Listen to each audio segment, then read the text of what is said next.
Hello' everyone, good morning, welcome to my channel. আজি ৰাতিপুৱাই পুৱাই এনেকৈ ডেলিভাৰী দি গৈছে। এই বস্তুখিনি মই যোৱাকালি ৰাতি 1মান বজাত অৰ্ডাৰ দিছিলোঁ। যিহেতু ইমান ৰাতি নাহে, সেইকাৰণে খুব ৰাতিপুৱাই আহি পাইছে। তাৰপিছত মই 700মান টকাৰ বস্তু দিছিলোঁ কাৰণে মোক এই কমফৰ্ট আৰু 1 পেকেট চাওমিন এনেকৈ ফ্ৰী দিছে।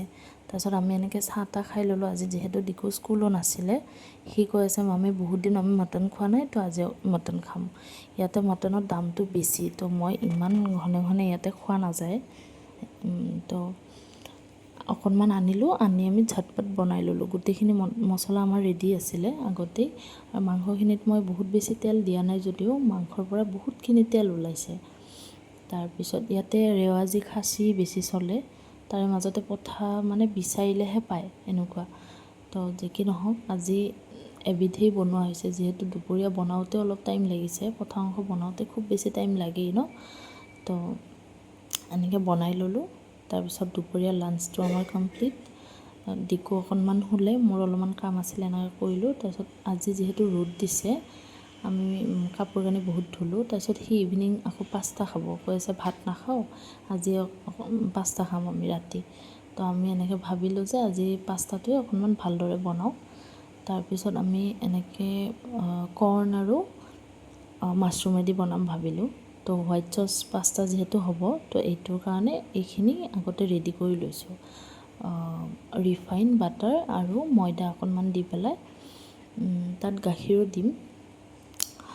তো এইবিলাক মানে যদিও ইমান খোৱা ভাল নহয় বাৰু, কিন্তু হয় ন, বাচ্ছাবিলাক আজি বাহিৰত খোৱাতকৈ মানে ঘৰতে অকণমান যত্ন কৰি বনাই খোৱাটো মই বেটাৰ বুলি ভাবোঁ। তো এইকাৰণে তাক মাজে সময়ে মই এনেকৈ বনাই দিওঁ। তাৰপিছত এনেকৈ আমি গাখীৰখিনি ঢালি ভালদৰে মিক্স কৰি ল'লোঁ। এইখিনি ৰেডি হৈ গৈছে। তাৰপিছত অন্য এটা কেৰাহীত মই পিঁয়াজ, নহৰু এইখিনি দি ভালদৰে ভাজি লৈছোঁ, অকণমান ৰঙচুৱা হোৱাকৈ। তাৰপিছত ইয়াতে নহৰুখিনি হোৱাৰ পিছত পিঁয়াজখিনি দি দিছোঁ। পিঁয়াজ দি পেলাই পিঁয়াজখিনিও ভাজি লৈছোঁ ভালদৰে। অন্য এটা মই টমেটো এটা ইয়াতে কাটিছিলোঁ, এটা টমেটোই দিছোঁ বাৰু। তো এইটো মই তাত দি দিছোঁ, দি পেলাই আকৌ অকণমান ভাজি ল'লোঁ।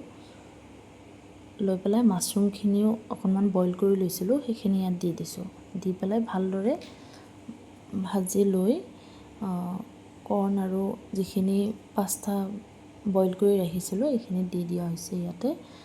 দি পেলাই ভালদৰে এনেকৈ মিক্স কৰি যিখিনি ক্ৰিমিৰ দৰে এইখিনি যিখিনি ৰেডি কৰি ৰাখিছিলোঁ এইখিনি দি দিছোঁ। তাৰপিছত ইয়াত দিছোঁ চিলি ফ্লেক্স অকণমান, তাৰপিছত আৰু অৰ্গেনো এনেকৈ দি ভালদৰে মিক্স কৰি দিছোঁ এইখিনি। তাৰপিছত পাস্তা মছলা আছিলে মোৰ তাত, তো এইখিনিও অকণমান দি দিছোঁ যাতে খাবলৈ আৰু অলপ টেষ্টি হয়। আমি ইয়াত চীজ ব্যৱহাৰ কৰা নাছিলোঁ, তো এইকাৰণে মছলাটো অকণমান দি দিয়া হৈছে। তাৰপিছত অকণমান চচ দিছোঁ। তাৰপিছত আমাৰ ৰেডি হৈ গ'ল আজি পাস্তা। তাৰপিছত যিহেতু ডিকুৰ বেছি ইচ্ছা, তো মই তাক আগতে সুধিছোঁ যে খাই পেলাই কোৱা কেনেকুৱা হৈছে। তো তাৰ ৰিয়েকশ্যনটো আপোনালোকে দেখিব। সেয়া গৰমত খাব পৰা নাই যদিও খাইছে। তো আজিলৈ ইমানেই, আহিছোঁ।